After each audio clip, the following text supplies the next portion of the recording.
Apple is beginning to look and feel like a tired giant rather than the innovator we've known for the past 30 years.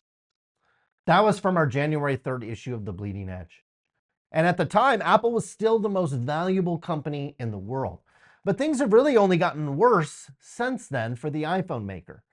The shares have fallen over 10% this year alone, and the company could soon be worth less than Microsoft, Nvidia, Google, and Amazon.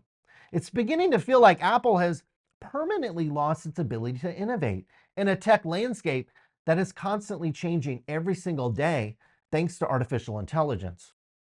What happened to Apple? And can the company regain its throne as the world's most valuable company? Or will Apple end up like BlackBerry as a once dominant handset maker only to be passed by? Let's examine today on the newsletter. Since the iPhone launch in 2007, Apple shares have really been on steady ascent, rewarding shareholders every step of the way.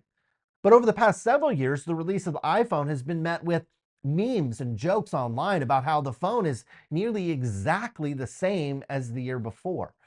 And the public is beginning to notice. Global shipments of smartphones has been on steady decline for many years, and this has caused Apple's sales to stagnate. With falling iPhone sales, the company has responded by aggressively moving into subscription and service revenue.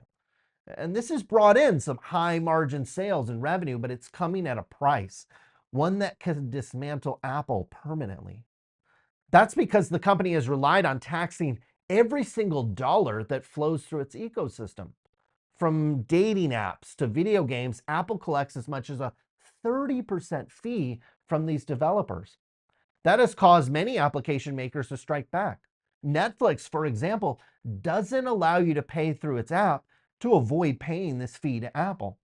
And Epic Games, maker of the popular video game Fortnite, successfully took Apple to court and is looking to permanently change the way Apple is able to collect these fees from app makers.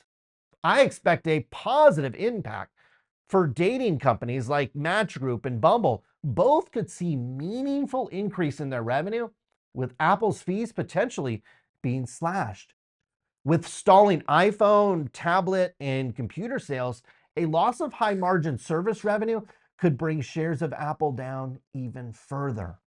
Potentially more alarming to Apple than kind of the loss of this App Store taxation is the fact that AI is going to change how we interact with our devices forever.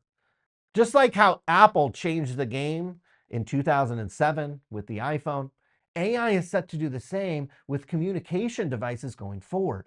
In fact, we're already seeing early devices gain traction. The Rabbit R1 has pre-sold approximately 100,000 units, and they are set to ship later this month. The device relies exclusively on AI to handle tasks such as hailing an Uber ride or listening to music. Other similar devices will come to market as well, and one in particular could be a game changer. For months, there's been rumors that former Apple superstar designer, responsible for virtually every Apple product over the past 2 decades, has been working with OpenAI on a communications device. That's right. Johnny Ive's design firm in San Francisco is rumored to be working with OpenAI on a device that could operate in a similar fashion as the Rabbit R1. One would think Apple could respond with its own AI device, and it certainly remains to be seen if it can. But last week, we received some disturbing rumors that Apple is considering partnering with Google or OpenAI to power some of its AI features in a forthcoming iPhone. That would be the nail in Apple's ecosystem, which is already under fire from app makers and regulators, both here in the United States and in Europe. Much like when the BlackBerry had to turn to Android to power its handset, if Apple is not able to develop its own proprietary AI software, the potential for a new device to arrive and take market share from Apple remains very, very high.